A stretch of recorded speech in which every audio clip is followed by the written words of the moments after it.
لەگەڵتان بەردەوامە بین هەر ئەڵێن زمانی دایکی شیرینە زمانی کوردی شیرینە بە تایبەت ئەو دیمەنانە بوو چەند ڕۆژی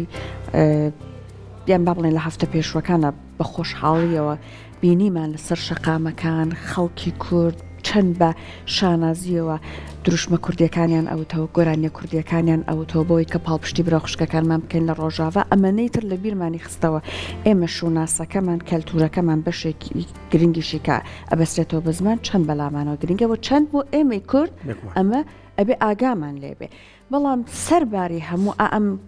خەمەکە هەمانە بۆ ئەم بەتایبەت زمانی کوردیمانە هێشتا هەر گوێمان لێ ئەبێت کە مەترسی لەسەر زمانەکەمان هەیە جا ئێمە لە تەوەری ئەم بەشەمان قسە لەسەر زمانەکەمان ئەەکەین چۆن ئاگامان لێبێت چۆن بیپارێزین چۆنکە بتەوێت نەتەوێت ئێستا زمانی بەتایبەت ئینگلیزی خەریکە باڵە کێشێ بەسەر جیهانە لەبەرەوەی کە تۆ لە بوارە جیاوازەکان بەتایبەت زانست پێویستت بە زمانە هەیە و بابەتێکی تریشمان هەیە ئێمە بەداخەوە پەروەردەکەمانە بەشێکی بتەوێت نەتەوێت دووبارە لە پەروەردەی ئێمە بە زمانی ئینگلیزیە و بەشێکی قوتابخانەکانمان خوێندنگەکانمان زانکۆکانمان منهەجە سەرەکیەکەیان زمانی ئینگلیزیە تۆ لەم نێوەندەیە لەم ڕکابرە بەهێزەیە چیت بۆ ئەکرێ بۆ پاراستنی زمانەکەت ئەمە بابەتێکە کە ئێمە زانیاری پێشکەشکردن لەسەری دائەنێ بۆ میوانی بەڕێزی بەرنامەکەمان لەم بەشە بەڕێز فەرەیدون سامان سەرنووسەری گۆڤاری زمانناسی زمان و زار کە دەستیان خۆش بە تاکو ئێستا 20 ژمارە لەم گۆڤاران دەرکردووە واشیان کردو تەنانەت وڵاتانی دراوسێشمان بتوانن خوێنەری ئەم گۆڤارە بن بۆی کە ئەوانیش تەنانەت بزانن زمانی کوردی چەند زمانێکی دەوڵەمەندتر جا ئەوان نەزانن ئێمە خۆمانی بەداخەوە قەدری نازانین سڵاوە لێ بە کاک فەرەیدون گیان زۆر بەخێر بێ سپاس بۆ ئامادەبوونی بەڕێزت کاک فەرەیدون ئێمە هەمومان زانین زمانی کوردی زمانێکی گرنگە و زمانێکی دەوڵەمەندە و ئەبێ بپارێزرێ بەڵام ئێستا با بە دیوە پێچوانەکەیەوە ئێمە ئەم جارە باسی پێ بکەین و دەستپێکی گفتگۆکەمان پێ ئەگەر ئەم زمانە لە ناو بچێ خوانە خواسە چی بەسەر ئێمە یادێت سەرەتا سوپاسی بەڕێستان و کەناڵی کورسات دەکەم بەر لە وەڵامدانەوەی ئەم پرسیارێکی زۆر گرنگە دەبێت ئەوە بیر بێنمەوە کە 21 فێبریوەر یا 21 شوبات ڕۆژی جیهانی زمانی دایکە لەو ڕۆژەدا هەموو گەرانی بندەست ئەوانی کە بێدەوڵەتن ئەوانی کە هەڕەشێنی ناوچوونیە لەسەرا لە 21 فێبریوەر دەکەم بە کەرنەڤاڵ و کۆنگرە و کۆنفرانس و فیستیڤاڵ و ئاهەنگ بۆ شکۆدارکردنی زمانەکەیان تەنان ئەو نەتەوانی کە بەڵێم زمانیشیان نییە بەڵام بەداخەوە لە کوردستانی گەورە ئاگادارن لە بەشێک لە کوردستان لە باکوور تا ئێستا لە ماوەی 100 ساڵی ڕابردوو زمانی کوردی بە دەستوری دەوڵەتی تووشیا قەدەغەیە بە دەستور ینی هەتماڵە بەداق دەڵێ زمانی کوردی قەدەغەیە لە ئێران و لە ڕۆژهەڵات ڕاستە لە بڕگەی مادەی 15 قانونی ئەساسی کۆماری ئیسلامی ئێران باز لە زمانە مەحەلیەکان بوومیەکان دەکات زەبانهای بوومی بەڵام بەداخەوە لە بواری پەروەردە کاری پێ نەکراوە و لە ماوەی 100 ساڵە ڕابردوو دەوێش بەڕاستی بە پلان و بە بەرنامە و ئەجندای تایبەت ئیشیان لەسەر لێکترازانی زارە کوردیەکان کردووە بۆنمونە زارەکانی وەکو لوڕ لەک هەورامی وەکو زمان دەناسێنن هاوکات کوردی وەکو لەزێکی فارسی لەقەڵمدن لە سووریای عەرەبی سەدەمی 1970 تا بە ئێستا دەگات زمانی کوردی زمانێکی ڕەسمی نییە ڕاستە لە ماوەی ئەو 5 ساڵی دوایی لە سەدەمی دەسەڵاتی خۆڕێبەری کوردانی ڕۆژاوە زمانی کوردی لە بواری پەروەردە لە سۆشیال میدیا لە زۆر بواردا کاری پێکرا بەڵام وەکو لە چوارچێوی دەوڵەتی سووریا زمانێکە دانی پیانەنراوە ئەوەی کە بەو دوایە کە بڕیارە دەرچوو وەکو زمانێکی نیشتمانی شتێکە ناچێتە خانی بابەتی زانستیەوە لە عێراقدا هاوکات کە عێراق بوو بە ئەندام لە کۆمەڵی گەران عوسبەتل ئومەم بۆ مرتێکە زمانی کوردی زمانی پەروەردە و فێرکردن و زمانی دادگاکان بێ بەڵام خۆتان دەزان تا دەگاتە سەدەمی ڕوخانی ڕژێمی سەدام زمانی کوردی بە زۆر شێواز دژایەتی کرا ئەسڵەن ڕوبەڕووی جینۆساید بووە جینۆسایدی کەلتوری ئاسیمیلاسیۆن توانەوە ئێستا زمانی کوردی لە عێراق زمانێکی ڕەسمیە هاوتای زمانی عەرەبی زمانی دووەم نیە زمانی یەکەمە بەڵام دیسان دەبینین لە بۆ نمونە لە دەستگایەکی گەورەی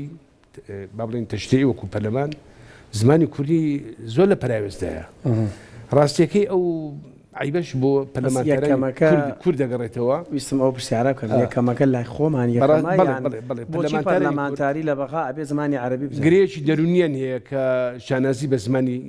کوردی ناکەن یعنی ئەجینا وەکو یاسای دەستوری زمانی کوردی زمانێکی ڕسمی لە عێراق دەبێ پەرلەمانتاری کورد بە زمانی کوردی قسەکە وەرجێڕی بۆ دابنێن کاتێک کە لەناو پەرلەمانە دەبێ وەرجێڕی بێ خۆی لە بڕیاری ئەو بڕیاری کە دەرچوو لە ئەنجومەنی نوێنەرانی عێراقی بازەوە دەکا لەو دەستگانە ئەبێ لەموو بەشێکدا وەرجێڕی بێ ئەخ دەردەکە خۆمانین کاکفەر خۆمان سوور عیبەکە لە پەرلەمانتارانی ئەڵێن با لێمان تێبگەن ئەمە بەهانەیەکی باشە بۆ پاراستنی زمانی کوردی یاننا با لێمان تێبگەن با بە عەرەبی لە گرفتەکانمان کاکەجان عەرەبیەکەشیان باش نییە بە قوربان عەرەبیەکان ئەو زمانی عەرەبی زمانێکی قورسە زمانێکی حەرەچیە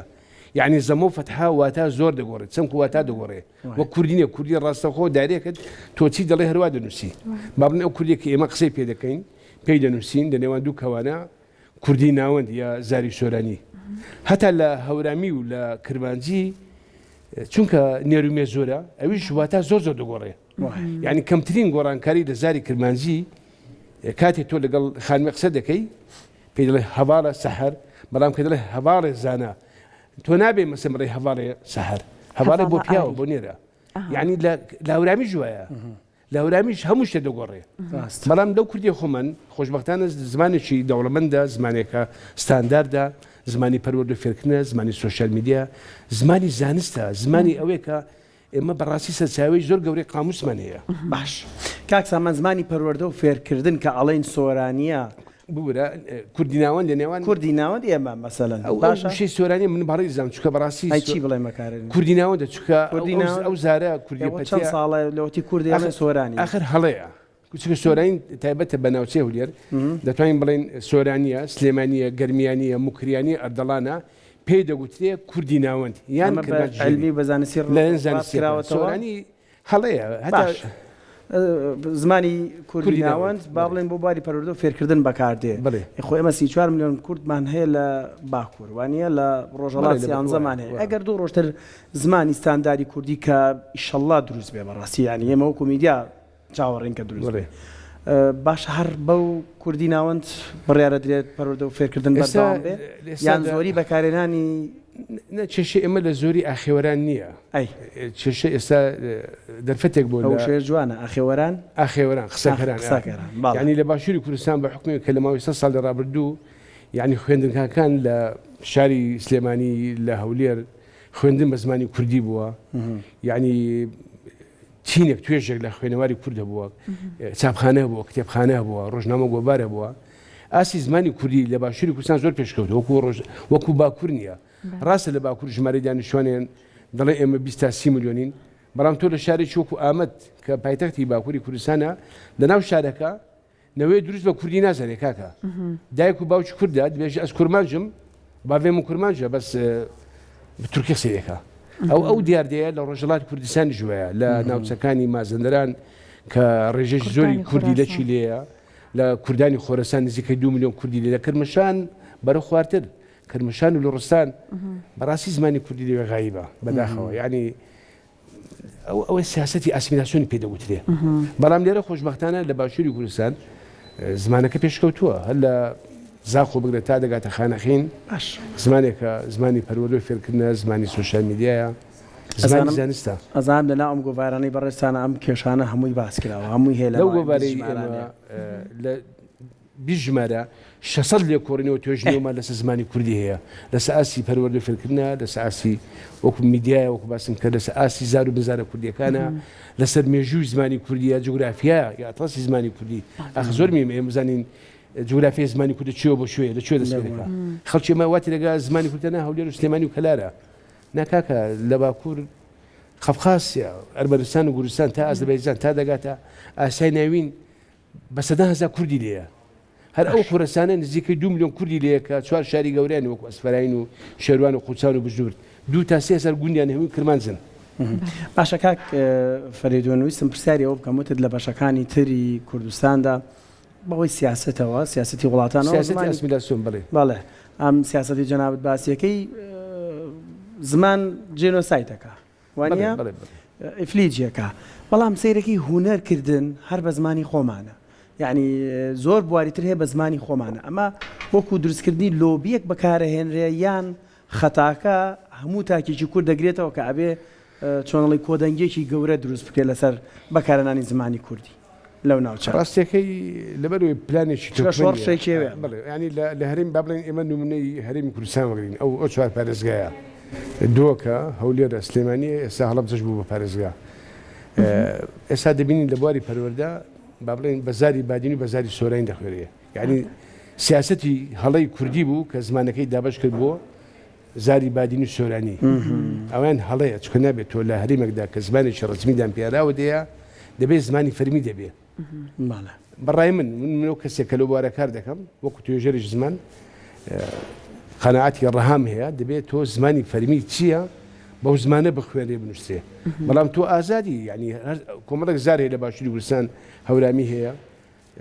کەڵهوڕێ خانەخینەکان کەڵهوڕن خەڵکی فەیلەکان لە جیان کەڵهوڕیە ئازادن کە لە سوۆسیال میدیا ڕادیۆ تەلەڤیزیۆن ڕۆژنامە گۆبەر بەڵام لە بواری پەروەردە دەبێت زاریش ساندار بێ پێوەرە بێ زمانش فەرمی هەبێ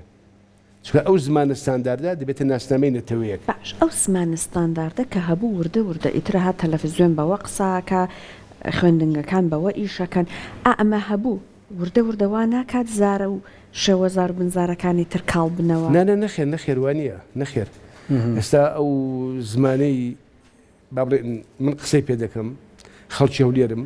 ئەگەر بەراوردیکەی لەگەڵ 100 ساڵەوە پێش لەگەڵ خەڵک سلێمانی تا ڕادێک زۆر لێک جیاواز بووە بەڵام چکە زمانی پەروەردە فێرکردن زمانی چاپمەنی ڕۆژنامەگەری زارەکانی تێکەڵ کرد ئەو زارەی ئەو زمانێکی ئێمە پێی دەنووسین زارێکە ڕێژێکی بەرچاو لەو شەو زاراوەی موکریانی تێدایە هەورامی تێدایە کرمانجی تێدایە هەروە ئەگە تۆ گوێ لە زاری کرمانجی بگری هەر پڕ لە وشە و زاراوی سۆرانی ئەستن ئەگە وشە و زاراوی سۆرانی لە کروان زەرمی هیچیان نامێنێتەوە زۆر متور بکراوە زۆر هەبوونی ئەو زارانە لە ناو زمانی ستانداردا دەوڵەمەندکردنی زمانەکەیە ئێستا ئێمە هەندێک جار گیرە خۆین بەڕاستی نازانین ئەم بابەتە چۆن ڕێکی بخەین کاک فەریدون لە حاڵێکا بۆ منە هەندێک وڵات هەیە هەروەکو ئێمە زار و شێوەزاریان زۆرە بەڵام خەمخۆریکی سیستەماتیکیان هەبوو زمانیش فەرمیان ئەمە لە وڵاتانە چۆن چارەسەر کراوە ئەوەندەی مەبەسمەی وەکو ئەزمون با ئێمە ئەزمونونەکە ئەگەری شەڵڵا گەیشتیمەوە ئێمە نەبوونی دەوڵەتە ئێمە کە بڕیارێکی سیاسیمان نییە چونکە دەوڵەتی سەربەخۆمان نییە هەمیشە لەژێر هێژمونی دەسەڵاتی داگیرکەران بووینە بەداخەوە بۆ نمونە ئێستا بەداخەوە بەشێک لە ئیسلامی سیاسی زۆر باز لە قوچێتی زمانی عەرەبی دەکات کە زمانی بەهەشتە زمانی خوایە بەڵام بەداخەوە ینی ئەو شێش خراپیشە بازەوە دەکەن کە زمانی کوردی زمانی باش نییە زۆرێک لە دژاتی زمانی کوردی لەو دینیا لێت ناپرسێ بە چه زمانە قساکی بڵێ خۆ لەو دینیا لێو ناپرسێ بە ئەخر ئەوە بانگشی ئەوە دەزمانی ئەوە بتوانێت تا ڕادێک کاریگەری لەسەر هەست و نست و عەقڵی خەڵکانێک لە ناو کورد کە ڕێز لە زمانی کوردی نەگرێ ڕێز لە ناوی منداڵی کورد نەگرێ مەسەن تۆ ناویش ناوی کوردی دیسان ناسنامەی کورد بوونمانە نەتەوەی بوونمانە وانە بەداخەوەی تر ئەوە با بڵێن زۆر جار سیاست ئایدۆلۆژیا ئاین بەدیوە خراپەکەی بەکاردێنرێ باشە لە بابەتی پاراستنی زمان و کللتوردا کاک فەریدون بۆ چوونێکە ئیتر ئەگەر ڕاستە هەڵەیە تۆ بۆمان ڕێککەرەوە ئەگەر ڕاستیشە قسەمان لەسەری بۆ بکە ئەڵێن هەر زمانێک وشەی تر بێتە ناوی و بیکوردێنین ینی بۆ منە زمانێکی زمانی تەکنەلۆژیایە کە هەمومان ڕەنگە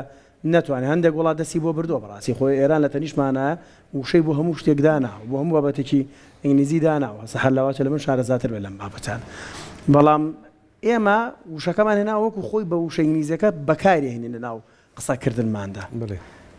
دەوڵەمەندی زمانی کوردی دەرەخا ئەمە یان نە خۆی سەرلێشەواندن و تێکدانێتی خۆی شتێکەیە ینی ئەو دیاردیەکە بوو کاتی خۆی زوو لە سەردەمی مێژەسۆنەوە لە سلێمانی کە چاپخانە هاتە سلێمانی و کتێبخانی کوردی کرایەوە قوتابخانی کوردی کرایەوە بایەخیان زۆر بە کوردی پەتیدا ئەو کوردی پەتی ڕاستە ینی زمانەکەی پاکردەوە لە وشە و زاراوی بیانی بە تایبەتی عەرەبی و فارسی تووچی بەڵام لە حەقەتی ئەمڕۆکە چونکە پەیوەندێکی ئۆرگانیک جەدەلی نێوان کەلتوری گەلان هەیە تۆ ناکرێ بە هەزاران وشەی ئینگلیزی هەیە فەڕەنسی هەیە ڕووسیە هاتوتە ناو زمانی ئێمە ناکرێ ئێمە بە وشەی تەلەڤیزیۆن وشەیەک دابڕێژین ڕاست بۆ سەتەلایت بۆ کۆمپیوتەر ئەوە لەگەڵ من لەگەڵ ئەوە نیم ینی خۆی تۆ بە ئاماژە بە زمانی فارسی کە فارسی یەک زمانانی کە هەفتە لە شتای پڕ لەو شەو زاراوی عربی تورکی هەماش لەوەی تورکیزان بێ دەزانێ ئەسڵەن تورک هەژاتین زمانی هەیە هیچ و شەو زاراوەیە نییە تەنها لە تەسریفی ئەفعال زمانەکە بەکاردێن یاوەتە فارسیە یا عربی یا کوردیە یا یۆنانیە هەموو زمانەکانی دنیا ئەوەیە بەڵێ تۆ ئێستا هەر زمانێکی دەوڵەمەندی کوڕوسی بگرە ئێمە ڕوسی نازانین بەڵام کە گوێ دەگری بازارە وشە ئینگلیزیمان گوێ لێ دەبێ بازارە وشە هەروە لە ئینگلیزی لە فەڕەنسی ئەخراوان دەوڵەمەندەکەی دەرەخات زمانێکی کراوەیە بەرام بەڕ جیهانی زیندوو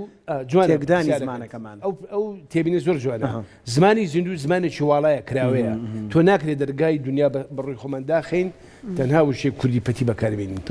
کاکە تۆ وشەی کوردی بەڵام شتێکە تۆ لە کاتێک هەندێک وشیات و ناو زمانی ئێمە ئەگەر ئێمە بە دوای ئالتەرناتیڤ بەدیل بگەڕێن دەکرێت سوود لە زارە کوردیەکان کە وەگرین لە هۆرامی وەگرین لە زازاچی وەگرین ئێمە دەوڵەمەندین لەوە لە کرمانجی وەگرین فارسەکان خۆیان دەن کاتی ئێمە کە لە زمانی فارسیدا ڕوبەڕووی قەیران و بنبەزینەوە ئێمە پاشخانێکمانێ زمانی کوردیە ئەوان زمانی کوردی ئەگە بەس فارسی نەزانن بەڵام بە زمانی گەلانی ئێرانی دەزانن زۆر سوودە لە زمانی کوردی وەگرتووە باش بەڵام ئەترافی پێ ناکەن بەداخەوە باش ڕسمێکی بەس کاک فەرێدون ئێستا هەر لە درێژەی پرسیارەکەی ئاری هەر بۆ نمونە لە وڵاتێک وەکو ئێران ئەوان هەندێک ناوەندیانەیە وشەی تازە دروستەکە ڕاستە خۆ دەرەقەتی ئەم هەموو وشە بۆ نمونە زانستێ بیانیە نایەن بەڵام هەر ئەڵێن لە ساڵەکە بۆ نمونە لە بەرامبەر 106 توانیمان دە وشە دروست بکەین هەر کارێکی باشمان کردو وامان کردووە ڕنگوبۆنێکی فارسی هێشتا بەسەر زمانەکەەوە بمێنێتەوە. ئێستا من دوێنە لە پەیجەکەی کورسات بینیم هاتوون لەسەر وشەی بەروار ڕێکردن با بڵێن بابەتێکیان داناوە باسەکە دەڵێ ئەسڵەن بەروار بە هەڵا هاتووە ئەم هەموو ساڵە ئەمە وەکو ڕێکەوت بەکارمان هێناوە. ئەگەر ئێمە ناوەندگەلێکمان هەبێت بۆی کە هەر هەندێک وشە ئێستا بە هەڵا هاتووە بێژەنێکی بیان لە بێژن یان هەندێک وشە هەر ساڵانە دروست بکەن چەند وشەیەکی کوردی تازەمان هەبێت ساڵانە بێتە ناو ڕیزی وشە کوردیەکانەوە ئەمەوە ناکە زمانەکەمان هەتاکو بێت بتوانێت لەم ململانەیە دەرەقەت بێ زۆر ڕاستە ینی ئێستا بەداخەوە زۆر وشە و زاراوە تێرم بە هەڵاتوتە ناو زمانی کوردی هەرەوەی باسی کرد بەروار کاتی خۆی نووسەرێک لە منطقەی و بەرواری باڵا وتارێک بۆ ئەسم گەلاوێش دەنووسێ بۆ نزار دەنووسێ لەژێرەوە دەنووسێ بەرواری ئەوەندە ینی چۆن بنووسی سلێمانی یا هەولێری یا ئاکرێ ئامێدی کابرا واتێکیشە بەروارەکە ڕێکەوتە المصادف ئیتر بەهڵا هاتووە لەو ساڵانی ڕابردوو ئەکادیمیا کوردی کۆمەڵی ڕێنمایی دەرکرد کە نابێ ئەو شانە بەکار بهێنرێ یەک لەوانە بەروار بوو کەچی خۆی لە ژێر نووسێ بەرواری ئەوە جا ئەوە هاتوتە ناو ینی وەکو بڵێ هەڵەی باوە الخطأ الشائع بەڵام دەکرێت ینی میدیاکاران نووسەران چکە جاین هەموو زمانێک دوو زمانە زمانی کوچە بازاری هەیە زمانی بابڕین عوام ناو بازار ئێستا ئەو سلێمانی حیاتە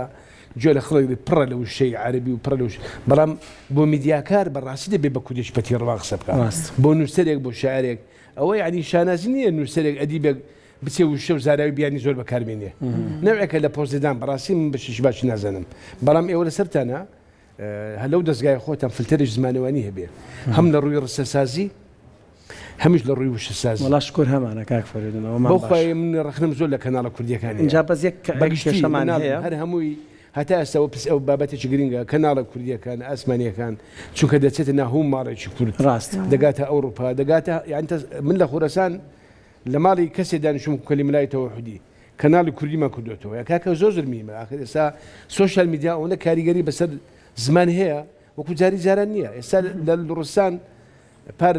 نەورۆزەکەی لێوە بووم لە خوڕەماوە بووم خۆڕەمئاباد کە هەمویان لەکن باشە کەناڵە کوردیەکان دەکەنەوە ئێستا ئەوان زۆر چاک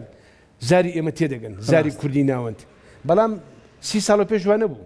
دەبایە بە ناچات بە فارسی لەگەڵێک تەقسەما کرد بەیە کەواتە سۆشیال میدیا ڕۆڵێکی کاریگەری هەیە لە دروستکردنی زمانی هاوبەش یان زمانی ستاندارد بۆیە پێویست لە هەموو کەناڵێک فلتەری زمانەوانی هەبێ هەم لە ڕووی ڕستەسازی هەم لە ڕووی وشەسازیەوە باشە جا ئەمڕۆ هەندێک میدیا هەیە بەڕاستی حیای زمانی کوردیان بردو بەڵێ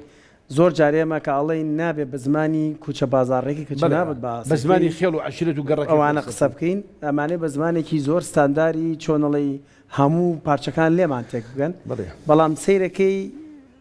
تۆزە تووشی نەنگیەوی لەم بابەتانە تۆزە تووشیەوابی کە وەرگرەکانت بەباشی لێت تێناگەن ئەنی ئەم حاڵەتانە هەیە بەڵام 2000 خۆشبەختانەی مەکو کورسات زۆر ویسومانە ئێستا کە خۆش و یان ناخۆش ئەوەیە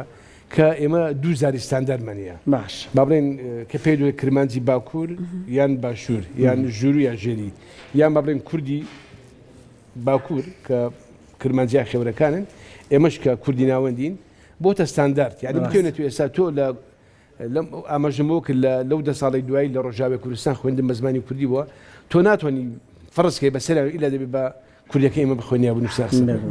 کەواتە لە غیابی زمانی ستاندارد کرمانجەکە بۆتە زمانی ستاندارد یعنی ئەو بۆتە ستاندارد یعنی ئەوە سیاسەتە ئاسایش ئێستا زۆر نەتەوە هەیە ئەرمەنەکانیش دوو زمانیان هەیە زمانی ناو ئەرمەنستان شتێکە ئی دەرەوەی ئەرمەنەکان ئەوانی کە لە عراق و لە مصر و لە لوبنان و لە ئەوروپا و لە ئەمریکان پێم وایە لە فلەندا و لە نەرویج ژێرەوەیە بەڵام دیاردێکی ئێستا لە ئەڵمانیا لە 7 ویلایەت 7 لەهجە زاری جیاواز هەیە بەڵام چونکە دەوڵەتێکە دەوڵەتێکی زۆر بەهێزە زمانی ستانداردی هەیە زمانی ستانداردەکە خۆی سەپاند و بە سەرجارەکانی دیکە تۆ ئێستا کەسێکی هەنۆفەری ببینێ لەگەڵ بەرلینی ئەگەر لەگەڵ یەکتر قسە بکەن وەکو هەورامی سۆرانێک گویا بەڵام کاتێک کە دەچێتە بواری پەروەردە و فێرکردن سۆشیال میدیا زمانی ستانداردیان هەیە عەربی جوایە عەرب ئێستا عەربێکی مەغریبی لەگەڵ عێراقی هە زۆر لێک جیاوازە هەزار خۆزم بە هەورامی کرمانجیەکە بەڵام لە سۆشیال میدیا لە پەروەردە لە چاپمەنی لغەی فوسحایان هەیە ئێمەش بە هیوان لە داهاتوو کاری بۆ بکەین ئینشاءالله دەستەکان نەخۆش بکات فەرەدون سامان توێژەری زمان و سەرنووسەری گۆڤاری زمانناسی زار و زمان و زار زۆر بەخێر بێت دەستەکان نەخۆش بێت سەرکەوتن